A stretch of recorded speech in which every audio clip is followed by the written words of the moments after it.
So, you ready? So, with us doing this whole new website blog thing, we've decided that we're going to go live a lot more often. As you've seen, we've gone live almost every day this week, and we will continue to do that moving forward. But today, we wanted to talk about mindset and how when you change your mindset, you can change your life. So, we've clearly had some transformations in our physical selves, but the thing is that you don't always see what happens behind the scenes or what happens in here, and this is the first place that all of that stuff needs to happen. So, oh, thanks, girl. So before you get started, you have to kind of be in this place almost of being sick and tired of being sick and tired, right? We've all been there. Everybody's cliche rock bottom. You hit rock bottom, you hit rock bottom. I guess people say they hit rock bottom but then don't do nothing about it, and then something worse happens and then they hit rock bottom again. So they keep bouncing down the cliff to what they think is actual rock bottom. Right. But you'll know what rock bottom is. I did. And that's what pushed me to the limit that I said I need to change, and there's no looking back. I can't have excuses for myself because excuses are the number one thing. Everybody knows it. Excuses, I like the one that excuses are like assholes. Everybody has one and they all smell like shit. So, I always live like that now. So it's I don't make excuses for anything. I just try to move forward with it. And it works that way. Did you want to talk about anything? You want me to keep going? You can keep going. So I guess to build off of what she was saying in the beginning, we're going to come up with different topics and talk about different things. Like she said, today's about mindset. I just wanted to say that where this content is coming from, I'm not an expert. Samantha's not an expert. We're experts in ourselves, I guess. We're still trying to learn them because most of all, this is the most stubborn person I ever met and the one I have to deal with daily. I'm not more stubborn? This is part of our journey and part of things that we did. So, there's some things that the way I treat myself and the way Samantha treats herself that are going to be different. Maybe won't work for you. So it'll be things that I did for myself, like talking about rock bottom. I just got fed up with myself. Sometimes it takes a reality moment in your life where you get slapped in the face to say, wow, I've been living this way for a really long time and I did nothing about it because I thought I was in a place that I wasn't. Me in particular, being at my heaviest, a little over 290, and my max number was 296, but that you know of. That I know of, that I've actually weighed myself. My point was, I was going nowhere in life, and I had no career path. I had anything, and I decided that I would go back into the military. I said, well, I'm going to sign up, but this time I'm going to do what I want and this and that, So I go to a recruiter, and I go in with the attitude that my shit don't stink. I went through this before. We're just going to talk about this, and I'm not signing no contracts, and I'm writing my own ticket to where I want to go. We talk about some things, and the guy's like, well, I got news for you. You need to lose a shit ton of weight before you're even thinking about rejoining that. And that was I've never been hit harder. I've been knocked out before physically. I've been put in headlocks. I've been jumped. I've been left on the ground to die. And I have never in my life been hit harder than I was with just that single sentence that he said. Not until that point. I always thought I was this big, bulky, strong dude. I used to hang drywall, do construction, anything, and just manhandle things. Be like, oh, you're strong. Yeah, strong don't go anywhere when, you're size 42 in the waist and, you're wearing double extra large shirts and you walk up a flight of stairs and you got to contemplate whether I'm going to live another minute or two. Like, oh, I better sit down because my heart rate's through the roof. So for me personally, that was my reality slap. That was another one too with Hayden. Yeah, well, that comes down the road. But that one for me, it was immediately that next day that I started on my journey.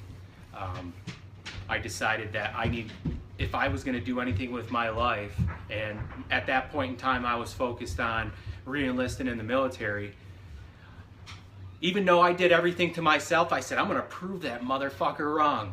I'm going to prove him wrong, because he looked at me in the face and was looking at me like I was stupid and like there's no way this dude is going to do it.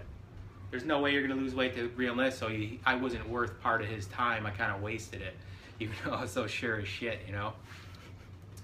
But it was literally that next day that I got home that I changed my food.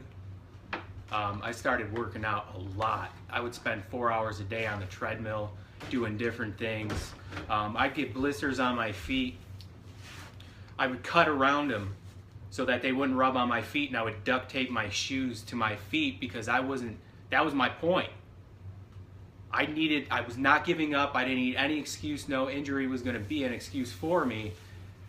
But that's the path I chose, and I figured I quit smoking, I quit drinking, I started eating like 1,200 calories a day, chicken and broccoli and everything else. Which was the wrong way. It was the wrong way. You should have not been only eating 1,200 calories. And we'll get to that. We'll get to that. Don't think that's what you have to do. No. Putting that premise out there. No, I was getting to that because, you know what? It was probably my first couple months. I dropped 40 pounds like I took a dump in the morning, and I went on a scale and I was feeling good, this and that. I started losing a little bit more weight because I was just crushing miles on the treadmill. I was doing all these little Billy Blanks discs, and I would do them multiple times a day, and I was working myself to the bone. Literally. Losing weight, for sure.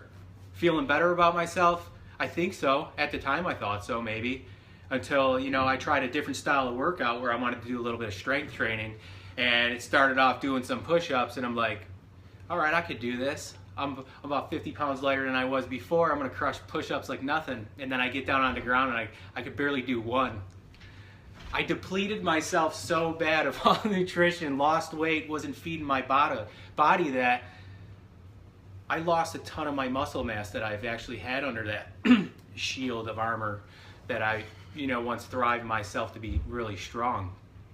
So I went about it the wrong way. And I cut calories, I increased my workouts, and a lot. I mean, I focused my day. That was it. I would get up first thing in the morning before anybody else, and I would work out. And at the time, you didn't have a job. Right. So he had this time to do that.